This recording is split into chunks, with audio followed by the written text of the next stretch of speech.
Is working out something that always gets bumped to the bottom of your to-do list? Do you see it as an obligation and always complain about not having enough time to squeeze it in? Well, you might be lying to yourself because the real problem is likely you hate exercising. Hi viewers, and welcome back to another Bestie video.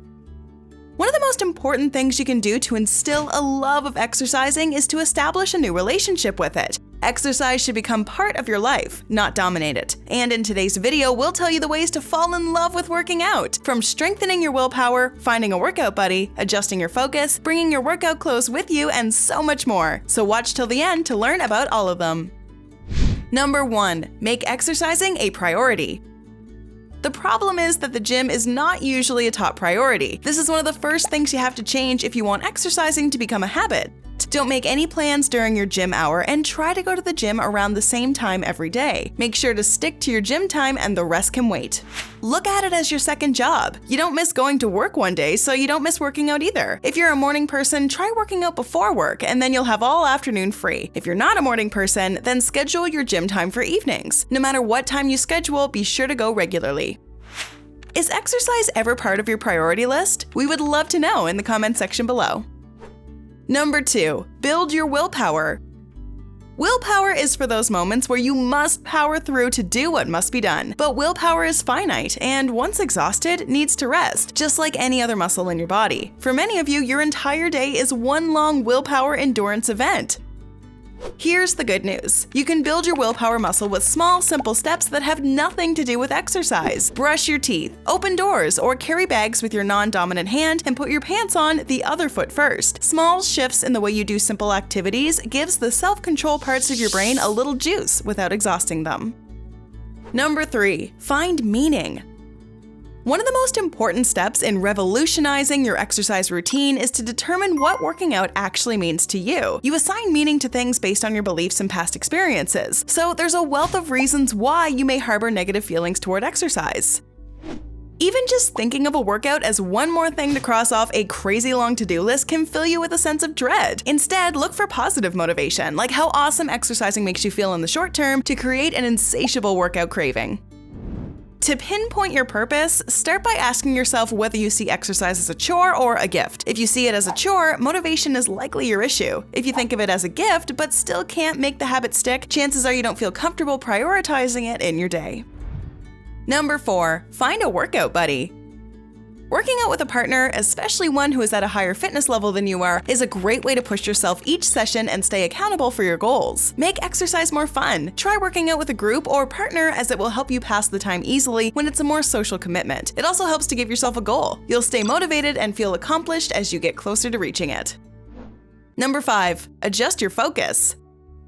Many people have trouble learning how to love working out because they're focusing on one outcome: weight loss. When you view exercise only as a way to manage weight, it becomes a should or an obligation. Instead of viewing working out as a way to lose weight, remind yourself that your body is yours to take care of, and that every single decision you make, whether healthy or unhealthy, has the potential to help or hurt you.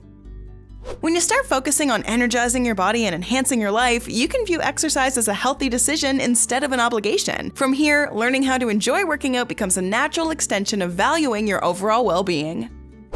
Number 6. Find the right type of workout.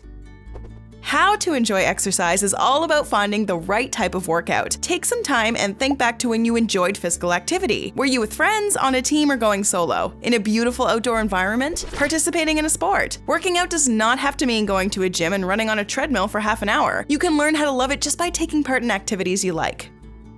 Taking a karate class or practicing your child's cheerleading routine with them has the same health benefits as jogging or using the elliptical machine. Many people avoid exercise because they think it needs to look a certain way to qualify. That said, any type of physical activity that elevates your heart rate is a form of exercise. When you find an activity that makes you happy, you'll look forward to it instead of avoiding it. Number 7. Get professional help.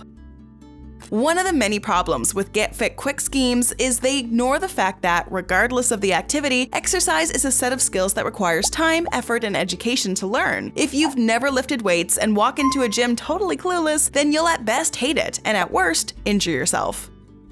However, reading up or hiring a qualified instructor to guide you through the process of a new activity builds what is called self-efficacy. It's a situation-specific form of self-confidence that reduces your initial anxiety with tackling a new activity so that you can approach it with a more positive, can-do attitude. Number 8. Work on building the habit. Fitness isn't a short-term achievement, but a lifelong journey. To get there, break a big goal down into manageable pieces. For example, if you want to get in the CDC's minimum amount of exercise, but can't simply divide it by 7 and walk exactly 21.428 minutes every day, try striding 10 minutes a day and work up to repeating that 10-minute period 2 or 3 times a day. Even just walking to the store and back helps. More and more research points to the idea that small amounts of exercise can have a cumulative effect. In the long term, 3 short walks a day have effectively the same benefits, retaining muscle strength and improving balance, as a long one. So consider not just what will make you feel better about yourself now, but how it can be one step toward another goal. As you take step after step, they'll add up, even if it's only 5 minutes a day. Number 9. Start slowly. If you're new to exercise or starting again after a long period of inactivity, there's no need to go all out straight away. Your body won't thank you for going too hard too soon, and the pain, struggle, and post-workout soreness will just reinforce any belief that exercise is unpleasant. Take it easy for the first few times. You can always work a bit harder next time, and the next time, and the time after that. Number 10. Always carry workout clothes. Even the smallest obstacles, like having to go home after work to change into workout clothes before heading to the gym, can mean the difference between working out and skipping it. The simple but incredibly helpful solution: bring your workout clothes to work for evening workouts. Or if you work out in the morning, consider sleeping in your workout clothes. Only if they're comfortable, of course. Confused about when to exercise for maximum benefits? All your confusion will be cleared after watching this video titled "The Best Time of Day to Exercise." Now back to how you can fall in love with exercising. Number 11. Have a Plan B workout. So it's pouring outside and you can't go on your usual morning run around the neighborhood. What now? You could skip your workout, but that might make you lose all that great exercise momentum and motivation you had going. Make a contingency plan or two. If you usually exercise outdoors, find a backup class you can do in case of inclement weather. And for moments when you're just feeling tired and don't want to leave the house, or if you're traveling with no access to a gym, put together a bare minimum workout with a few simple moves such as squats, planks that you can do anywhere. Number 12. Write down the benefits of exercise. There are tons of benefits to being consistent with your exercise routine. Writing them out and reviewing them daily or weekly may help you learn to love what exercise does for your mind, body, and spirit. In addition to writing down the benefits of exercise, try visualizing them. Spend a few moments each day imagining how great you'll feel after your workout. Imagine feeling stronger, healthier, refreshed, settled, focused, and fitter. Imagine your clothes fitting better. Do you love exercise, or is it more like a chore to you? What's your favorite form of exercise? Tell us in the comment section below. Enjoyed this video? Hit like, share, and subscribe to Bestie. Wait, what kind of bestie are we if we don't tell you about our other awesome videos? Go ahead, choose the left or right video, and enjoy.